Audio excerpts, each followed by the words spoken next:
Hey folks, welcome back to Pan Political, the podcast where we, on a good day, are reasonably well informed about issues impacting all genders and will go into bat for everyone's gender issues. It's almost like we care about everyone. The next 3 episodes are all on the topic of gender-separate spaces and gender separatism as a way of being in the world. It probably makes sense if you listen to these in order, but it's not like the fabric of the universe is going to come unstuck if you just randomly have at it. I think out of all of the things that I've questioned to do with gender and equality, this is perhaps one of the most personal and perhaps the most painful for people. And that's for the very fair reason that for a lot of people, a huge amount of benefit has come to them through gender-separate spaces.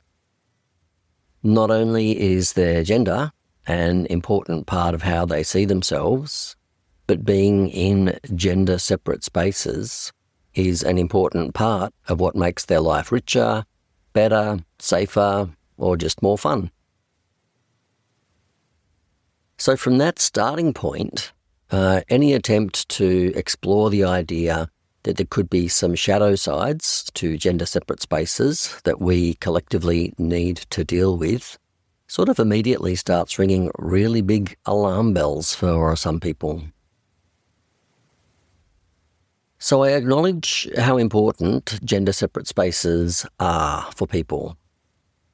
And to sort of give away the ending, I want to be clear that I'm not proposing that we simply get rid of gender-separate spaces. No, that's not what we're here for.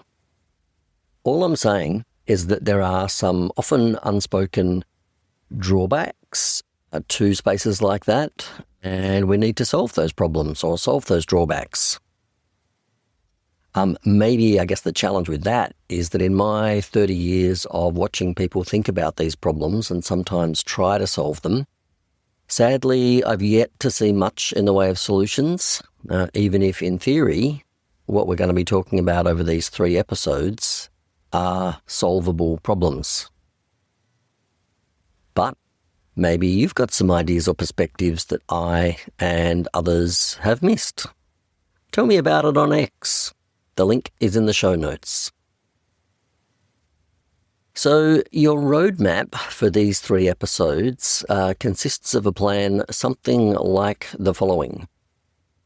In this first episode in the trilogy, I'll define what we're talking about, give a few detailed examples, and pose a couple of broad ideas that will get you thinking about the challenges.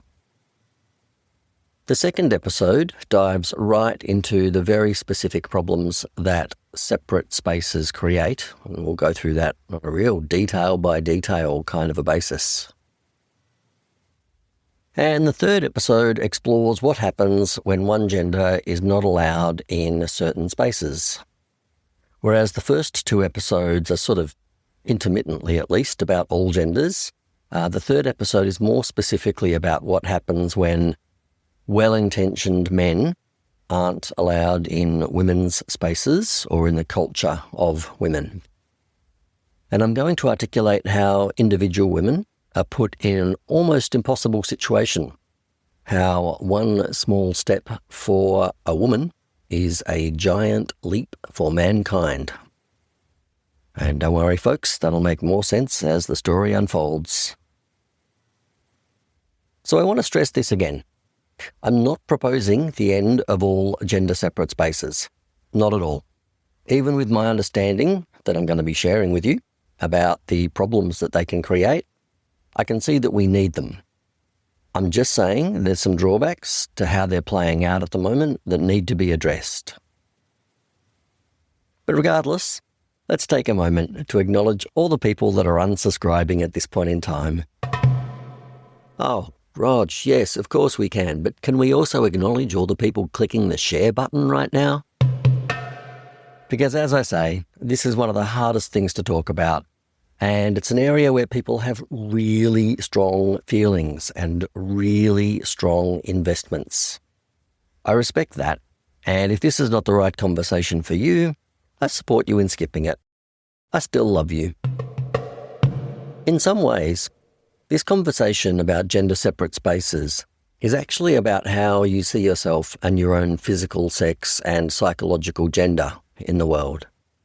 If your sex and gender are not a central part of your sense of self, you're probably unlikely to find yourself in a lot of gender-separate spaces except by happenstance. You're probably going to have a really easy ride with what we're talking about over these 3 episodes. On the other hand, if your sex and gender are really core to how you think of yourself and how you are in the world, you're probably more likely to find yourself in gender-separate spaces. And there's actually a good chance you'll still like these episodes, especially if you're a bit of a self-development junkie, but there may be some chunks in your custard. So for something completely different, we are going to begin by going back to the beginning and outline a couple of stories about why this topic is important. The first story is about what women went through, starting around the 1950s as far as this version of the timeline is concerned. This is going to be a gross oversimplification of what went on, but the landscape of the time was that women had just received the right to vote a few years earlier, depending on what country you're in.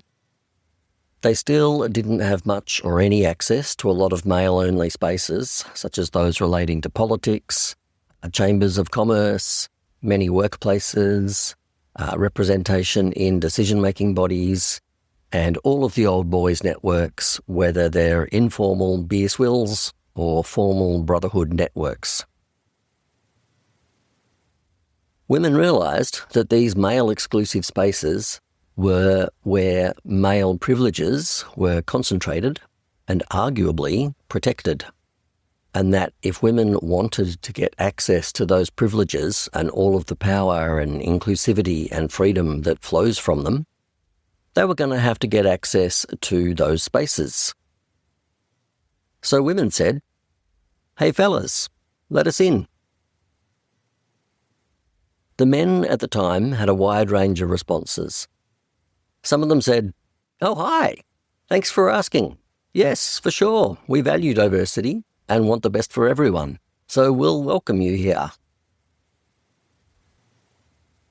Obviously, if ever there was a case of not all men, it was probably this one. But at the same time, it's fair to say that there's probably a lot of men that held this position, and probably a lot more than we remember. A lot of men were, and are, in favour of women having access to male privileges, even if that sometimes feels like some of them are being given up or being watered down or something like that. But it's also got to be said that not everyone was on board with this progressive approach during the boom years. Some men said no. Some said that their spaces wouldn't be safe with women around.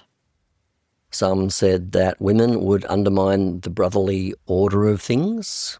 And some just found a bewildering variety of ways to say, but never actually directly say, "We like things as they are and don't want to share what we have with you." In response to not being let in, and again, I'm paraphrasing the spirit of it here, women effectively said, "If these spaces won't open up, we will change the laws and the culture until they do." So one of the key approaches that women took was pursuing legal and systemic change, and it worked. Fast forward 50-odd years later down the timeline, and it's mostly illegal to have formal institutions or networks that are male only. There are still some exceptions, and there are still some informal ones, and a few that somehow survived the shift, but they are now very much the exception. I retell this story by way of an example of how damaging gender-separate spaces can be in the way they concentrate resources and how important it is to open them up. I think it's probably true to say, and probably I speak on behalf of almost the entire listenership here, that when it comes to male-only spaces like the ones in the story I've just told, not many people are in much doubt about the need to open them up. We're all a big old yes to that. The second story is more personal. It's my story about something that I was involved in. The context is that I was at something you could describe as sort of like a week-long festival of self-development workshops, which some of us are into. It had a slightly alternative feel to it, and there were roughly a dozen people from my friendship circle, all kind of camped together. A dear friend of mine headed off to a workshop at some stage, and I've forgotten the exact name of that workshop, but if you imagine something like sexual freedom for women, you'd be in the right ballpark. I caught up with her just straight after the workshop as it happened, and we got to chatting about how it was. And in short, it was a great workshop with lots of great insights and plenty of things to think about. Because my friend is someone who I've been chatting about pan-political ideas with for many years now, and this person's actually been a great supporter of the pod, I asked her if she felt that much of the content in the workshop was actually unique to women. She thought about it a little and said that she'd already sort of been wondering the same thing to herself, and concluded for the most part that no, there probably wasn't much stuff in there that wouldn't also apply to men and other genders, but that she wanted to think on it a little bit more. And now jump ahead to later that same day, and the larger group that we were camped with, we were all sitting together to eat dinner. And there was some chatter backwards and forwards about what we'd been up to during the day. And someone asked my friend if she could recount the main points from her women's sexuality workshop. And as it happened, she could recount some details because my friend is, shall we say, a prodigious note taker and had every main point and all of the exercises very dutifully written down. You got to love that thoroughness. I am impressed. So she started out telling the story, and I forget the exact details because my brain is kind of the opposite of a prodigious note-taking experience. But it was something like beginning with an exploration of how the women felt about their sexuality and the ways that they felt not free to express their sexuality and the ways that the world treated them badly or was unfair to them on account of their sexuality. I'm aware in retelling this that I'm trying to recall this sort of months after the event. So I'm going to assume that I'm directionally right, but probably wildly wrong about the specifics and the details. But it doesn't matter for the purposes of this story. So anyway, the fact that she was recounting the material should have been fine, and on many levels it was. But I have to explain why I was starting to get a little bit of a sinking feeling. See, I've been in this situation hundreds of times before, by which I mean I've listened to the stories women tell after being in women's workshops or women's spaces hundreds of times, or, some variant of that sort of experience. The summary is that women have a whole range of responses to content like that, of course, but there's definitely a theme of women coming out of a space like that understandably quite angry, and more specifically, understandably angry at this male-dominated world they find themselves in, because that's almost always a theme that comes up one way or another. And this is not always the case, but in my experience it's common that some of that anger is going to leak out at whatever men happen to be around after the event, and at the same time solidarity amongst the sisterhood that were present at the workshop is strengthened. The enemy of my enemy is my friend, and all of that. And all of this might be okay if it was contextualised by menfolk coming back from their men's sexuality workshops and then sharing another side of the story. It wouldn't be my personal solution because I don't go to gender-specific spaces as a rule, but it would at least balance the field and make the context more nuanced and less one-sided. The problem is that those workshops almost don't exist, and if they did, it would be almost unheard of for men to share about their experiences of how male sexuality is shamed and suppressed by the world in a group environment like the one that we were sitting in. The men would be too scared to speak, at least about that topic, and the cultural crossroads we find ourselves in at the moment is that stories about male sexuality being sacred and anything that sounds like men are in some ways victims, stories like that just don't fly. The group would have a fight before they allowed that story to go very far. So my sinking feeling as my friend was telling the story and recounting the details related to the fact that I was slowly starting to feel more invisible within myself. And I don't know to what extent it was happening on this occasion, but my experience in the past is that the women in the group, when stories like this are being told, are gradually getting more angry and occasionally triggered.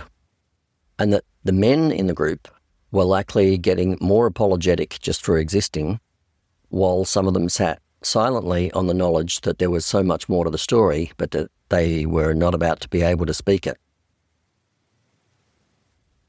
It's a reality, I think, that if we only listen to one side of the story, it starts to look like there is only one side to the story. This is the whole problem with bubbles on social media and friendship groups that don't have space for diversity of opinion. Circling back to the festival I was telling you about, I could see some signs that some people in the group were starting to get split along gender lines, and that the lovely sense of community we'd created was possibly going to get eroded a little bit. So I took a risk and spoke up. I said to my friend something like, "I'm sorry to interrupt. I really want to hear your story and hear about your workshop. I'm just reflecting on the conversation we had a few hours back about how most of the content might actually apply to all people, not just women." And as I was saying that, my friend was smiling and seemingly encouraging me, so I went on. "I wonder if you'd be up for the challenge of continuing to tell us about what was covered in the workshop, but to do it in a gender-inclusive way. So instead of saying woman or women, say people, as you're going through telling us the story." So looking around the group, a few people kind of sucked their breath in a little bit as the group waited for what might come next, because without knowing the earlier conversation that my friend and I had had, my request was a bit of a strange one. But my friend absolutely stepped up to the plate. As she read through her notes, she recounted the workshop story in a way that was about all people, all sexualities, and all genders.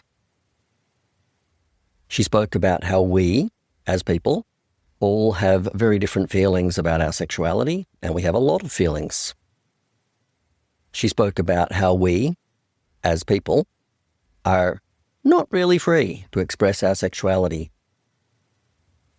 She spoke about how we, as people, get treated negatively and unfairly on account of our sexuality.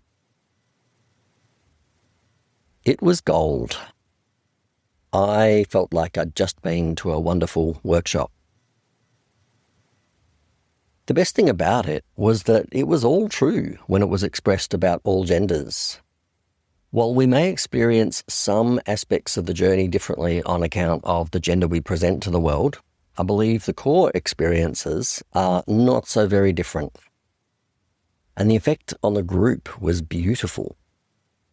Instead of being unsettling, divisive, and deleterious of our community spirit, it was actually a bonding experience.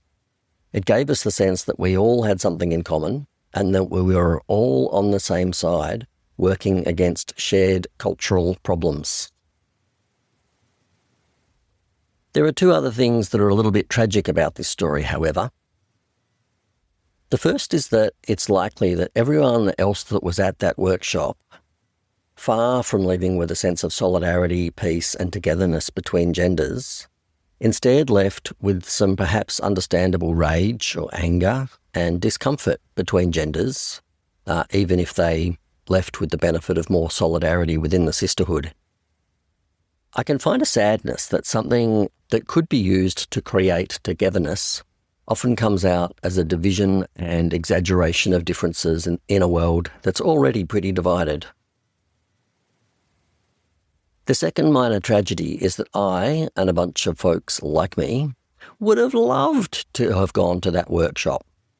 I love that material, I love talking about it, it's good for my sexuality, it's good for my relationship with my body, but I'm not allowed to go. And I just want to admit that perhaps like women in the 1950s, I'm jealous about the spaces that I'm shut out of. And I also just want to throw in that complaining about that, as I'm sort of doing here, it's not about entitlement any more than entitlement was the driving force for women in the 1950s. It's just that no one likes being denied access to things on account of their gender.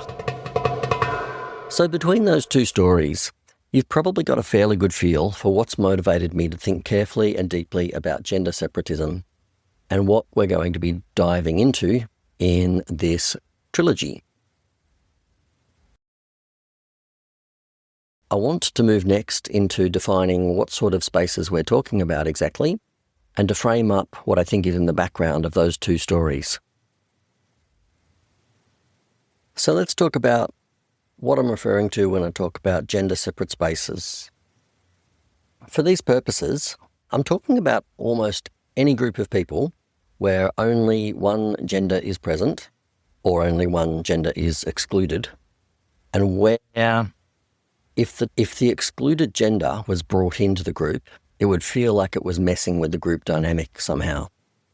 So by that, I mean any group where it's important that gender diversity is specifically not represented.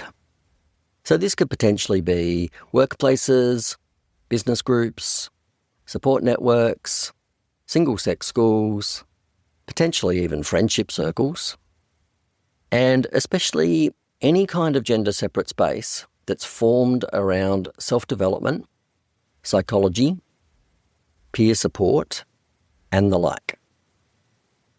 The reason I'm highlighting these in particular is because how we do our support and self-development and what groups we feel are safe for us to do our self-development in is utterly, crucially important to this whole story.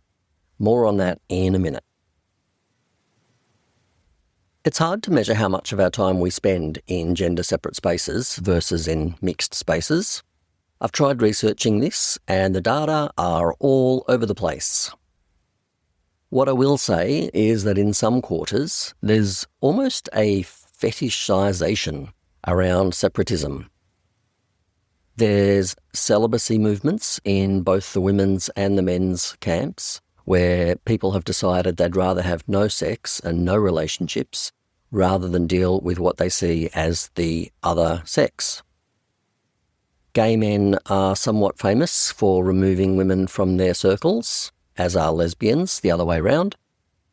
And if you've got some time on your hands, you might want to look up the rise of the 4B, that's the number 4 and the letter B, so the 4B movement and the boy sober movements, to find women kind of getting off on the removal of men from their lives.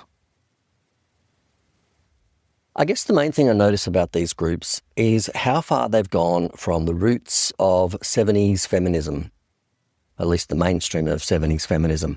And specifically, I'm referring to the plea that we stop judging people on their gender. These separatist groups I've been talking about seem to be moving towards a world where we celebrate that judgment. I have no way of measuring if it's getting more or less pronounced, but it's pretty awful to see the level of hatred and misunderstanding in all of these groups. I guess it's my personal belief that it's getting worse at the moment, but hard to demonstrate. To a degree, It's this more radical expression of separatism, like getting other genders out of your life completely, that has inspired some of my thinking around this topic as I've watched this play out over the decades. And remember, I'm not saying get rid of gender-separate spaces. I'm just identifying some drawbacks that we might want to address. Even if we wanted to get rid of gender-separate spaces, it's going to take some pretty profound societal change before we can think about spaces that are separated because of our physical sex, such as change rooms, toilets, aspects of hospitals, and a bunch of similar examples where privacy and nudity and the like are concerned. I admit I'm such an optimist that I do dream of a time where even these spaces don't need to be separated, but as I say, that is a long, long way off. So for the moment, and for these episodes, I'm just talking about gender-separate spaces that might not need to be separate, particularly if we can't find solutions to the problems that they create. There's never a perfect spot to talk about one's biases, so let's just go with now. I want to be transparent with you that I have a strong bias on this issue. And although I can tell myself that I've rigorously tested all of these ideas with organic people and AI people, which is true, the reality remains that I have a potentially strong bias that may influence what I see and how I interpret what I see. I stopped participating in gender-separate spaces about 30 years ago. The reasons are all explained in these 3 episodes, but for sure, probably the main reasons are that I didn't want to keep getting pushed towards masculine ways of being in the world just because I'm in a male body. And also because I personally have never been able to work out how to offset the problems that come from gender-separate spaces, despite the benefits they can provide. So it was clear to me that the right thing for me, and in my opinion, perhaps more people, was to opt out of gender-separate spaces. This also means that I've got nothing to gain from there being more separatist spaces and lots to gain from more mixed spaces. Also, frankly, as I've said, I'm jealous of what happens in women's spaces because obviously while individual mileage may vary, there's often some absolutely exquisite culture in those spaces that I crave in my own life. So that's a little about my biases. Elsewhere in this trilogy, we're going to explore some of the biases that other people have in favour of gender-separate spaces, but I'll just leave that there as a teaser for the moment. Let's talk now about how gender-separate spaces are regarded and what their legal status is. Here's where things get really different between the genders. And for the sake of simplicity, I'll just talk about the gender binaries of men and women. I got one of the chatties to give me 3 words that explain how we regard the idea of women gathering to discuss women's issues. You can do this research yourself right now, of course, but the 3 words that came back to me were empowering, valid, and celebrated. Meanwhile, the same prompt for how people feel about the idea of men gathering to discuss men's issues. Those 3 words were suspicious, threatening, and problematic. So there's something validating and also kind of disturbing about having the starkness of this difference spelled out. It's a difference that I've always felt when I've been in conversation with people or when I'm writing an article or something like that.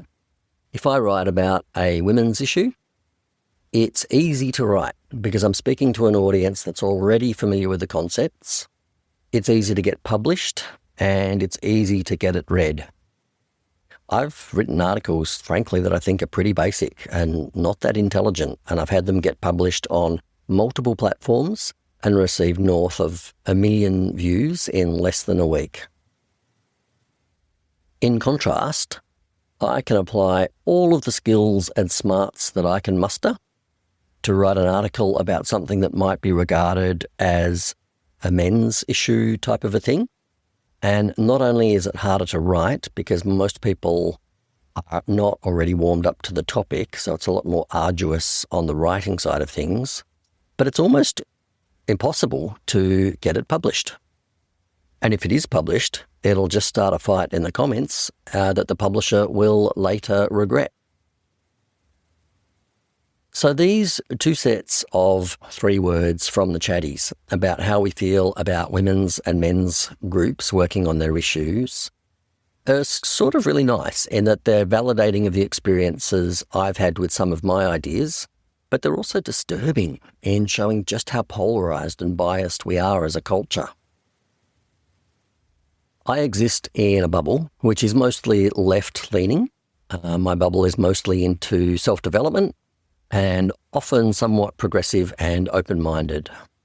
And I'd say everyone, myself included, identifies as feminist one way or another.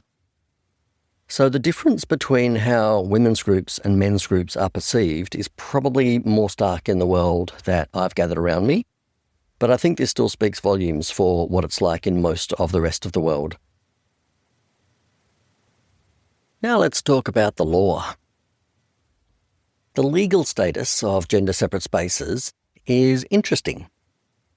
So with the huge caveat that I am a long, long way from being a lawyer, and you probably shouldn't pay any attention to anything I say, the legal situation seems to essentially be that as a starting point, you can't have gender-separate spaces unless you fit under one of the allowable categories.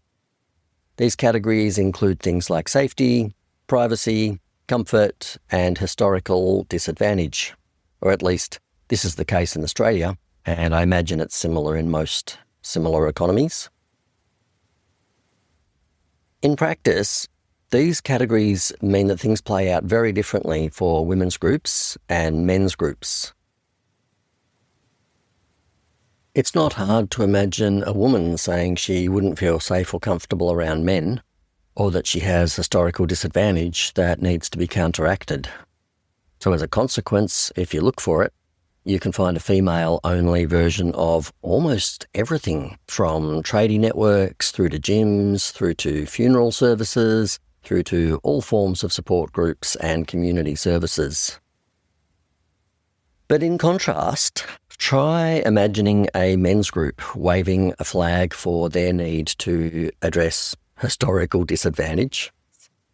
In a situation like that, being male is not enough in itself.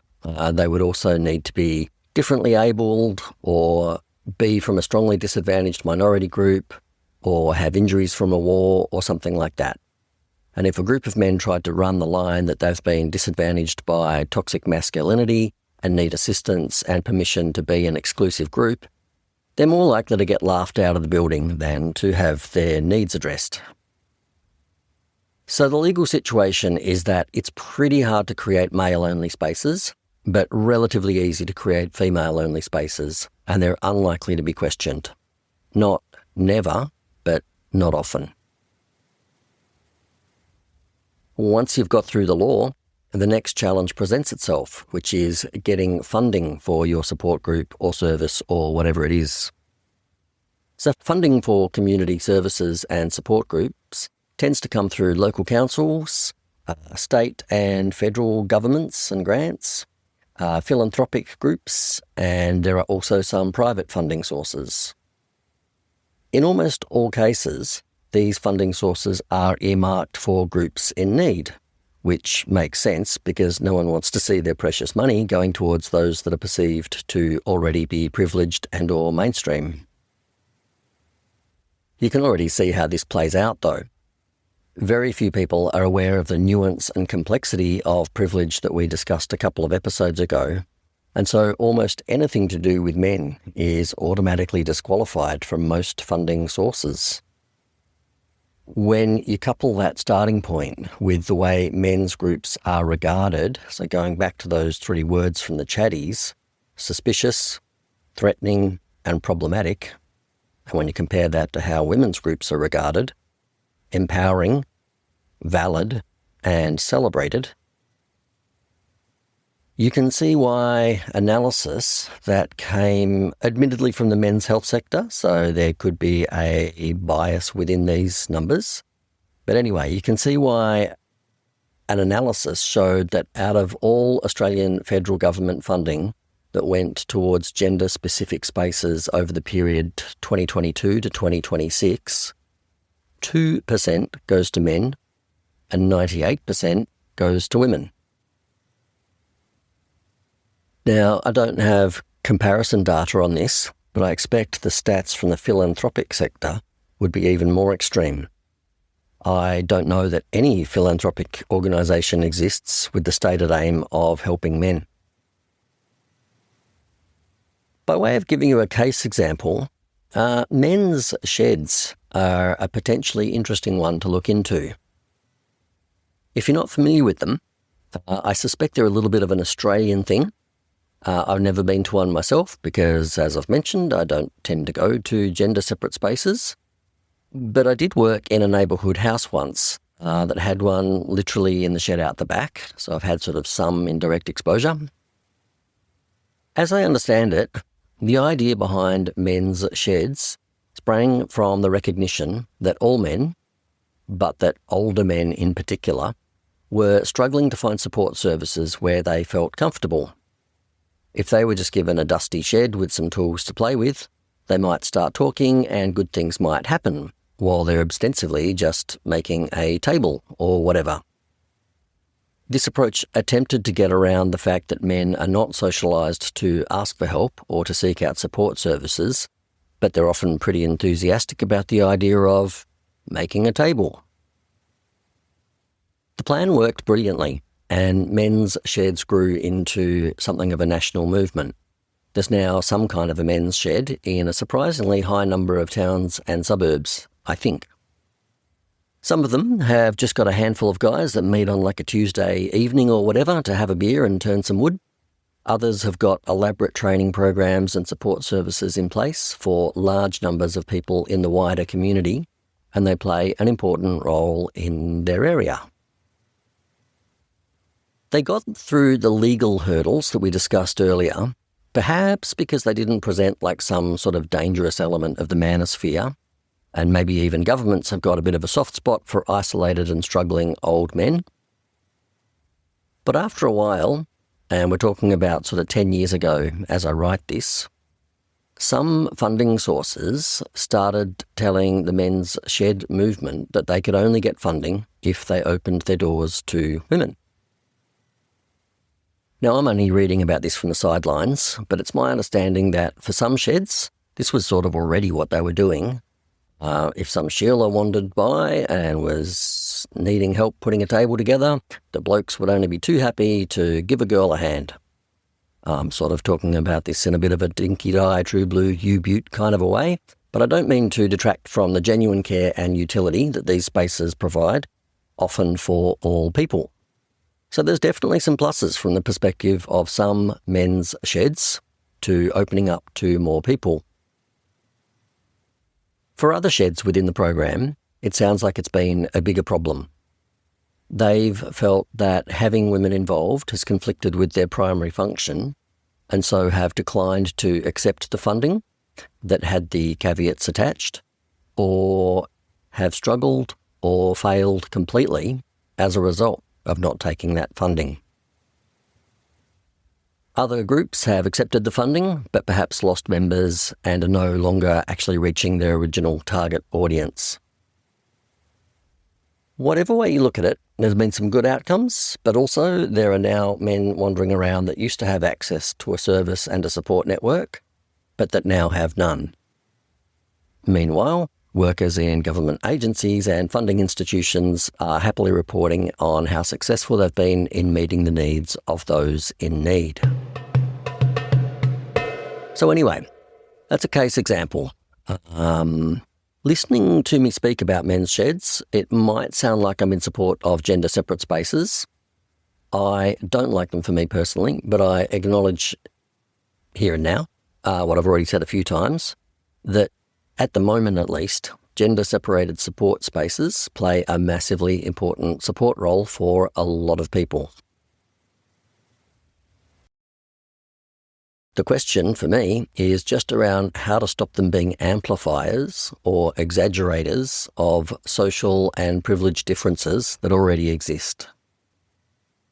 And this, I guess, is one of my biggest problems with humans. I mean, don't get me wrong, I like humans a lot. Some of my best friends are humans, or at least doing a pretty good job of passing as humans. But regardless, here's one of my biggest problems.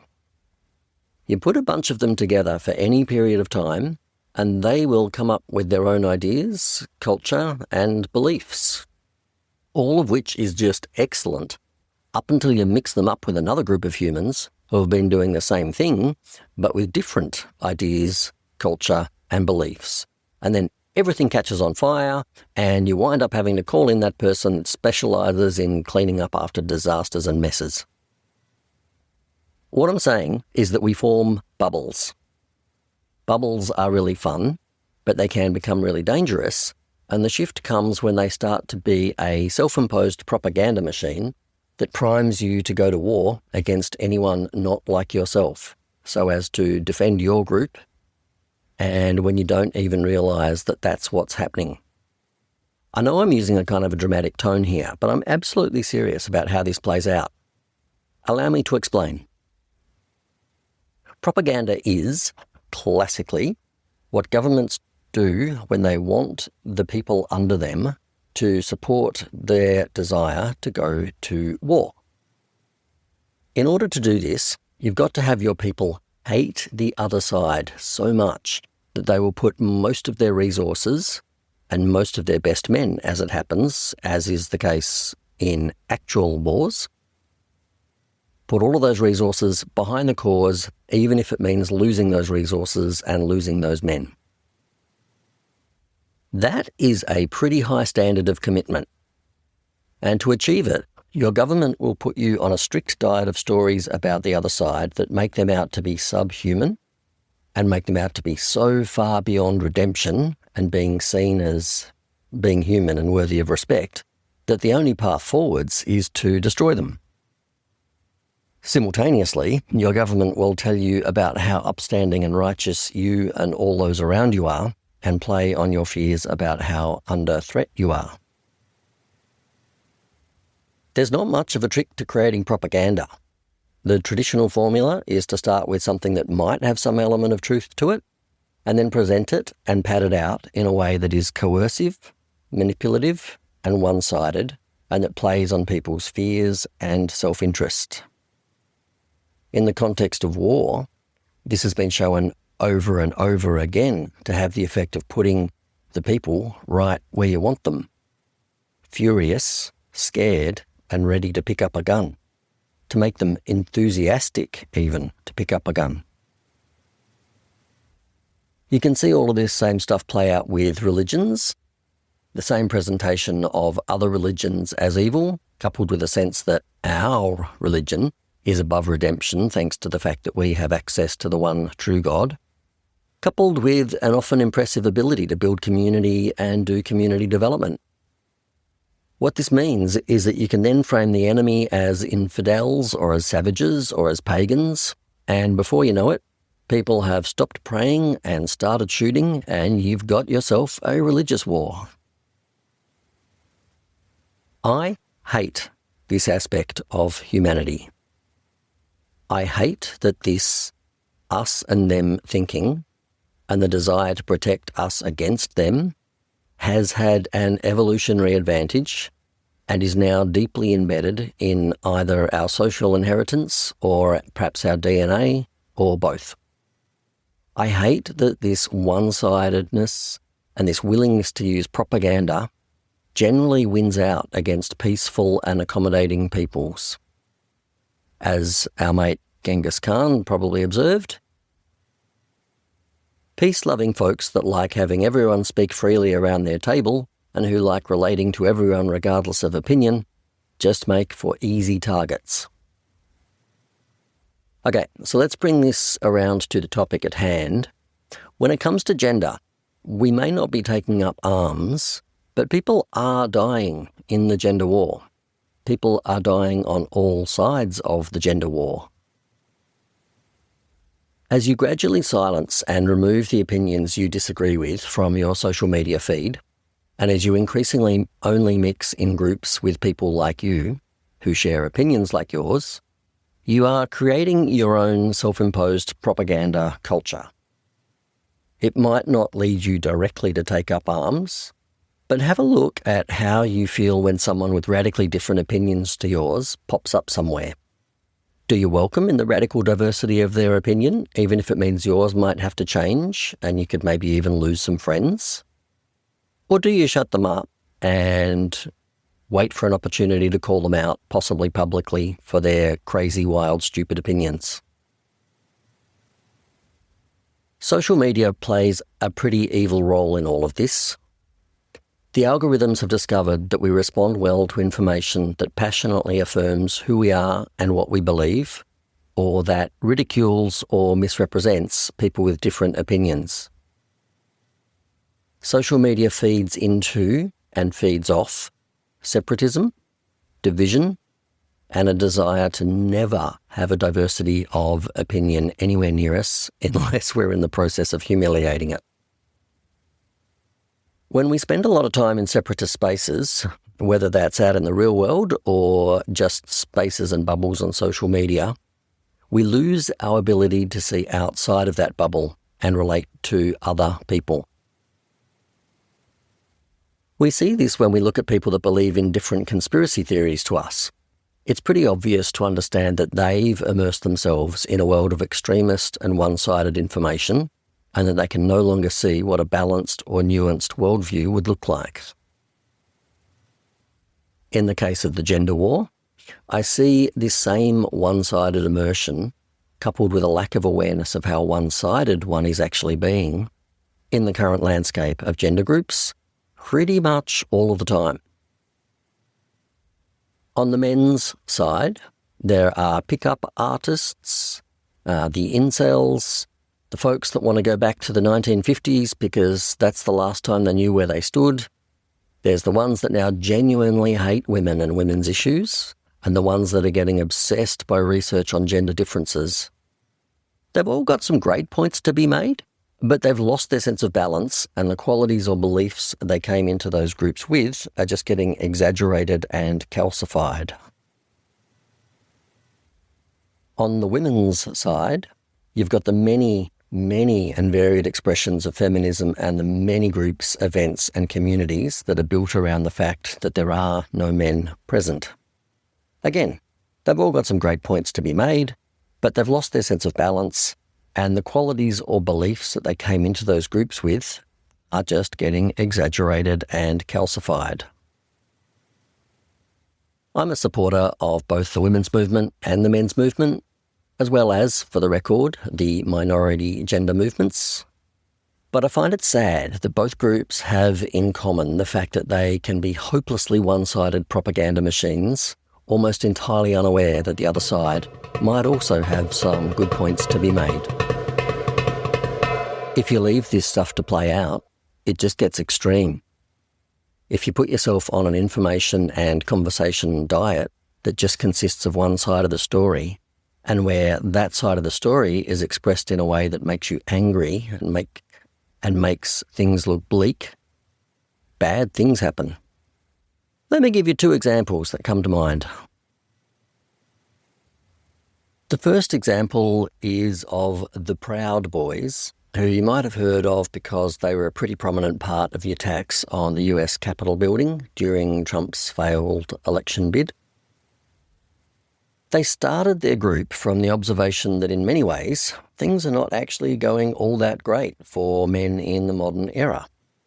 This is something that we've spoken about a lot on this podcast already, and it's pretty easy to find a lot of legitimate supporting research and data for.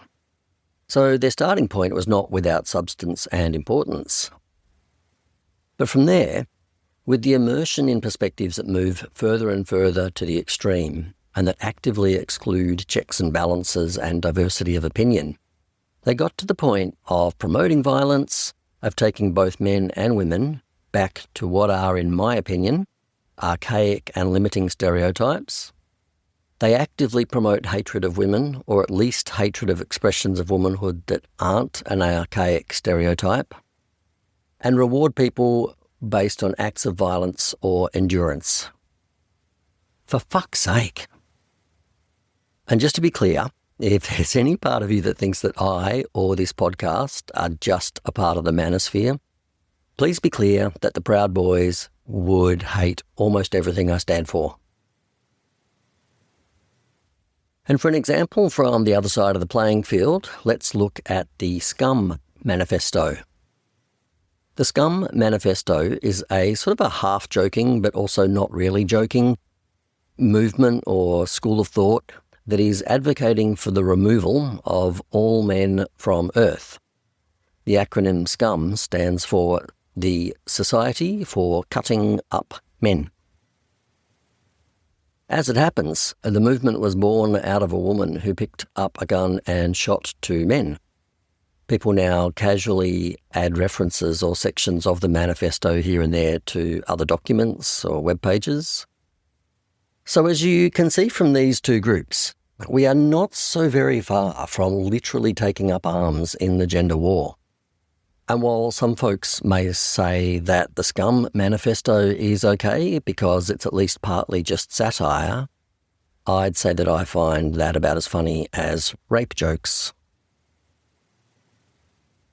Gender-separate spaces feel like nice, homely, supportive spaces, at least at first, but left unchecked and with some element of propaganda-like filtering of information, they don't just become radical, they become dangerous. And yes, I get it. It's more obvious when men become radicalised and dangerous because the way they express it is often through physical violence or other unsubtle methods. But when women become radicalised and dangerous, it gets expressed through policies, laws and isolation that is harming or killing a lot of men. There's also an amplifying effect that happens way before we get to the level of extremism I was talking about above. I'm going to work with two examples, and again, for the sake of simplicity, I'm going to assume that there's just two genders. These are hypotheticals. Let's say that you're a man, and you want to create a group of people to hang out with and do tool stuff. So I'm sort of riffing on the men's shed angle here, even though the truth is that the tool side of things is both a function of men's sheds, as well as a gateway to accessing more nuanced support services. So you ask yourself, who else is into this sort of thing? And before long, you've got yourself something like a men's shed. Now let's say that you're a woman and you want a peer support group. You ask yourself who else is into this sort of thing, and before long, you've got yourself a women's circle.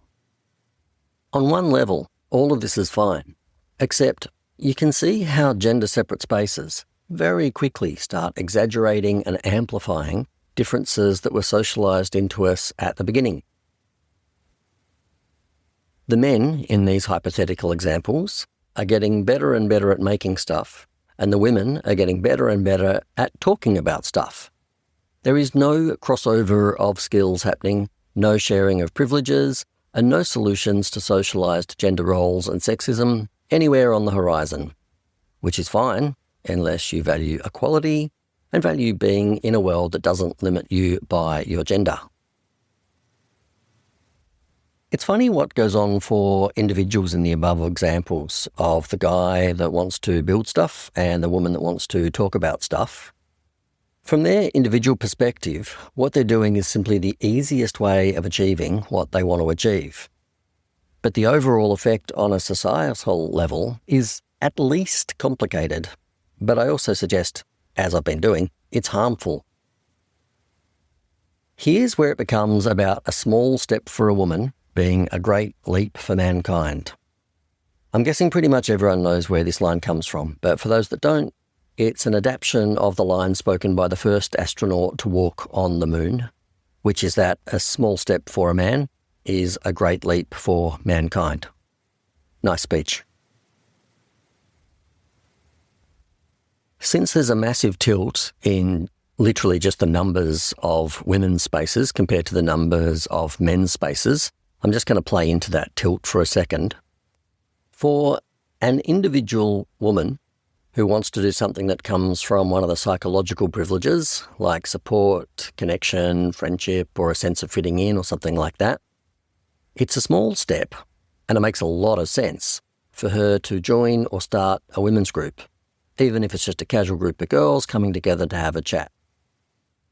But in doing so, and in making it a women-only space, it's now become a great leap for mankind to ever get access to that space, those experiences, and the privileges that come with it.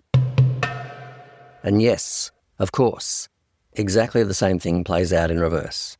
There's less male-only spaces now, but if we call up the example of how men were hoarding their power in the 1950s, and yes, still today, to lesser degrees, it made sense for those men to get what they wanted from male-only spaces. It was a small step for them as individuals, which made it a kind of a giant leap for womankind to get access to those spaces, those experiences, and those privileges. This is the conundrum. When it comes to gender-separate spaces, what's easiest and best for the individual, and almost impossible to argue against, i.e., to just be around people like us for ease and safety, etc., is not best for us all if it's an egalitarian, free and non-sexist society that we are seeking. If you're a research geek, you might have some fun throwing some research time into experiments done showing that kids put in separate gender spaces quickly start showing more exaggerated gender-based behaviours compared to those in mixed groups who start showing their ability to learn all skills, not just the ones generally attributed to their gender. I'd like to propose I've been watching the same thing for the last 3 decades. People that lean into the idea of gender differences and gender-separate spaces, they wind up with more gender differences and less ability to be around whatever the other gender is. And conversely, those that don't focus on their gender and put themselves into mixed gender domains get even more fluid with both their own gender attributes and their ability to get along with everyone. There's a killer twist in the gender war going on at the moment that I haven't heard anyone talking about. I'm bringing it up because it's perhaps one of the most perfect examples of why separatism doesn't work and how it's actually holding us back from solving our gender equality problems and making the world much worse for women. At the moment, the broad cultural message to men is something like, "You're not great at this emotional and relational side of life. You need to learn the skills that women have traditionally carried. Emotional connection, communication, a more integrated way of being." Or something like that. And frankly, I agree with that direction.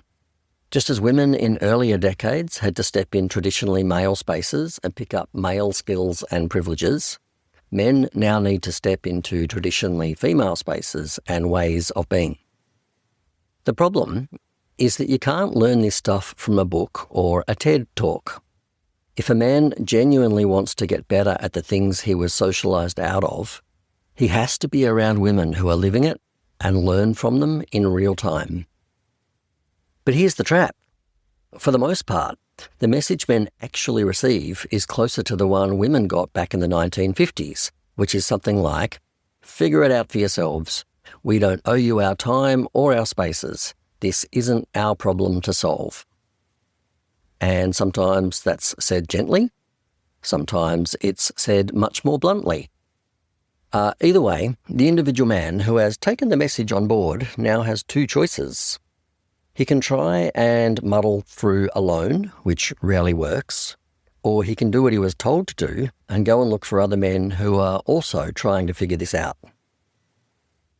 The moment he does that, however, many of the same voices that told him he needed to change will now label him as part of the manosphere or as being a misogynist for hanging out in male-only spaces. So he is stuck. And women are stuck too, because the men who most want to do better often can't access the environments where those skills are modelled. And the ones who do form groups to look at that issue wind up in spaces that are sometimes moving in the opposite direction to what most feminists would have hoped for when sending them away. The next episode goes deep into exactly how this plays out when one gender is systematically kept out of the other's spaces and stories. And then the third episode looks at what realistic options actually exist for a guy who starts out with good intentions. ... So what are your thoughts on all of this? It's pretty chunky stuff, and I'd love to hear what you agree with, what you disagree with, what didn't make sense, or what I've missed. Look up Panpolitical on X, or get the link from the show notes, and comment there with your thoughts. For this 3-part mini-series, I'm going to hold off on the action outcomes section that I normally do at the end of each episode, and I'm going to do them all at once at the end of the 3rd episode. But there's no such thing as too much fact-checking, so... Hi, I'm an AI that's been tasked with fact-checking this episode. The following claims rest on solid ground. Mid-20th century women challenged male-only spaces. Anti-discrimination laws restricted formal male-only institutions. Australia's Sex Discrimination Act allows single-sex services with exemptions. The 4B movement rejects dating, marriage, sex and childbirth with men. Men's sheds began as practical support for older men's well-being. Federal funding shows a clear skew toward women's health initiatives. Social media algorithms amplify polarizing content and echo chambers. The Scum Manifesto advocated eliminating men and was written by Valerie Solanas. Proud Boys promote violence and archaic gender stereotypes. These claims may not be so clear, or may benefit from more nuance. The exact 2% men, 98% women funding split comes from a men's health sector analysis. Men's sheds funding pressures around 10 years ago varied by state and individual shed. Men's sexuality workshops being almost non-existent is a personal cultural observation. The claim that separatist groups show rising hatred is harder to quantify over time. People dying in the gender war works best as powerful metaphor rather than direct causation. Kids showing exaggerated gender behaviors in single-sex spaces has mixed research support. The statement that no philanthropic groups help men overlooks existing men's health organizations. Personal experiences of article publishing and group reactions are authentic but subjective. Overall, this episode offers a thoughtful, balanced look at a complex topic, and I still love you. Hey friends, how about this strange old thing we call capitalism, huh? I have some thoughts. First off, I want to say this clearly. If you're just listening, that's genuinely enough. I see the download numbers, I know you're there, and it means something very real to me. You're turning these ideas over in your head, maybe chatting about them with others, maybe looking at the world a little differently. That's the whole point of this for me. No pressure, no guilt. I'm grateful you're on the ride. At the same time, I know some of you want to support this more actively, and you're in a position to do so. That's where Patreon comes in. It's a simple, direct way for you to throw a bit of fuel on the fire if the episodes have been useful or meaningful to you. I used to feel weird about asking for such things, but then I realised it's not that different from buying a book that changed your perspective, or paying for a workshop, or even just grabbing a coffee for a friend who's been good to talk to. This show is my version of that, something I'm putting real time and care into, and that you can support if you want to. So if you're able and it feels right, head over to the link in the show notes and become a Patreon. Even a small amount helps me more than you might think. And if not, keep listening.